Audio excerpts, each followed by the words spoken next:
Baldur's Gate 3 is a huge game with a massive amount of details to find throughout Faerun, and whether you're a newcomer or if you're about to start another playthrough, here's some invaluable tips and tricks that'll hopefully make your playthrough a little easier. And why not start off with the one thing that I've seen tons of people struggling with, and that's getting the Everburn blade off of Commander Jolk during the tutorial level. Normally you would do the Barrelmancer trick and put a load of illithid barrels around the boss and ignite it, but did you know that there's an even easier method? Before you enter the boss room, make sure to select Shadowheart, bring up her spellbook, default is K on keyboard, then replace one of her active abilities with a command spell. Start the fight, position your player character as close as possible to the boss, run up with Shadowheart to the big scary demon man, select command, then tell him to drop his weapon, which would be the Everburn blade. At the start of your turn, simply stroll up to the guy and yoink his weapon, like so. There, you can now make your way towards the console, knowing that the strongest starter weapon is sitting safely in your bag. Of course, you can use this tip for basically any encounter in the game, and if you see someone holding a particularly interesting looking item, you can use command to make them drop it. Another thing that you want to be easier would be platforming, because if there's one thing you do a lot in Baldur's Gate 3, it's jumping, and even more jumping, which brings us to number 2.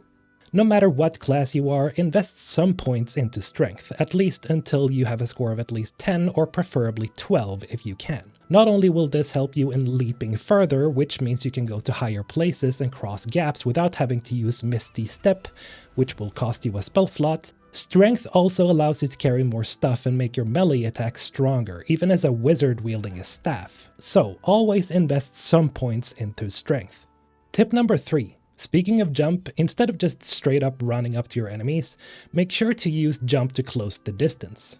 As you can see in this little example where I use Scratch as a measuring stick, jumping uses less movement speed overall, and you do get a fair bit of extra distance if you use this method. Then again, this is situational, and if you're planning to jump over something or get to a higher position during your round, you should use it for that instead. Tip number 4. If there's one thing that'll make your playthrough easier, it's crowd control. And so another invaluable tip is to use spells like Tasha's Hidden Laughter and similar abilities to take enemies out of the battle for a while. This will allow you to focus down enemies one at a time instead of getting completely ganged up. Remember to use it on the strongest targets so you can get the weaker enemies down first, and after that, most fights become cakewalks. Tip number 5. While we're on the subject of combat, here's one huge tip that I just started abusing on my second playthrough, and that's to use explosive barrels as often as possible, i.e. the Barrelmancer method. If you're struggling with a certain boss encounter, or if you just know that you're about to get into a huge fight, try to get as many barrels out as possible around the boss or your future enemies.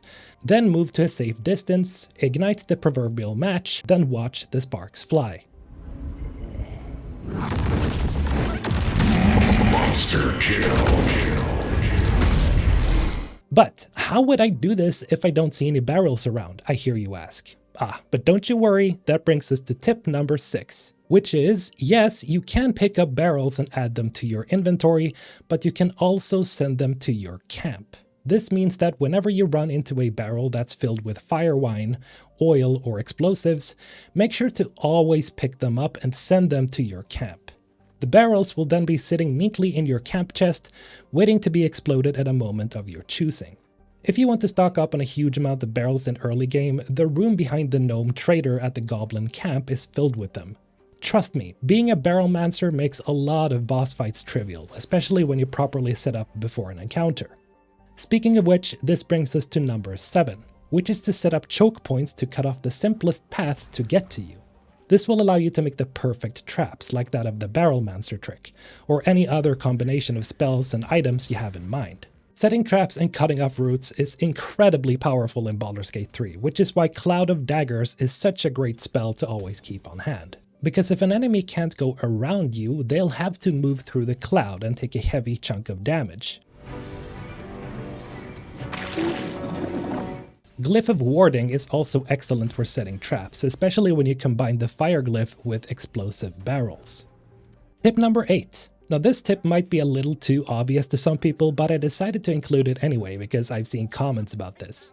Did you know that by hovering your mouse over different dialogue options with proficiency checks, you can actually see how likely it is that your dialogue option will succeed? Yeah, I know, mind-blowing, right? To be completely honest with you, this was something I didn't realize until I was like 20 hours into the game. So for all the brothers and sisters out there with the same lack of awareness, I salute you. Tip number 9. Another quality of life tip is to remember to empty your supply bags by sending your supplies to camp. As you may or may not know, Larian added bags into your inventory to keep track of all the items you pick up through your playthrough, but this only helps with sorting the items and it doesn't reduce the total weight. So, if you've noticed that you're unusually heavy with a fairly empty inventory, remember to check your supply bags and empty them every now and then. Tip number 10. And this is yet another tip that will be a real time saver for any newcomers. If you have a bunch of unwanted items that you want to sell, examples being weapons and armor, remember to sort your bag by type, then select the first item in a row of unwanted items, hold shift, then select the last item in that row. You've now selected a group of items that you can then send around, or you can mark them as wares. Oh, and speaking of which, if you were confused as to what add to wares means, this makes selling items en masse super simple. Instead of bartering with an NPC and clicking on each item one by one, you can simply highlight items and add them to wares, then switch from barter to trade when trading, then just click sell wares to instantly sell all items you've marked. Tip number 11. Now, if you're one of those players that just needs to loot everything, even if that means stealing, like me, remember that you can make thieving much easier for yourself. Simply disconnect one of your companions from your group, preferably with a stealth trait like Default Asterion, then have your companions speak to any NPCs to keep them occupied. Then you switch to the thieving companion down here, and also remember to engage with the NPCs in the opposite direction from where your thieving companion is. And before you start looting all the valuables, remember to check if any areas are in the line of sight for detection, which of course is this red area. And always remember to sneak first before looting, because NPCs will almost always notice you stealing if you're not in sneak mode. There, you're now a master thief. Happy looting. And tip number 12. If you just want to get to an area quickly and you don't care about being delicate, remember that you can always just smash a wooden door into splinters. However, do try to stick to picklocking wooden chests and whatnot, as you're at the risk of destroying the items they're in if you start swinging. And that's all the tips and tricks I've got for today. Remember to comment below with any tips and tricks you know of, as I'm pretty sure there's an innumerable amount of things that you can do that I just haven't covered yet. Thank you to the Ensven Squad for supporting the channel. You guys are amazing. As always, have a great day everyone. Mr. Olten signing out.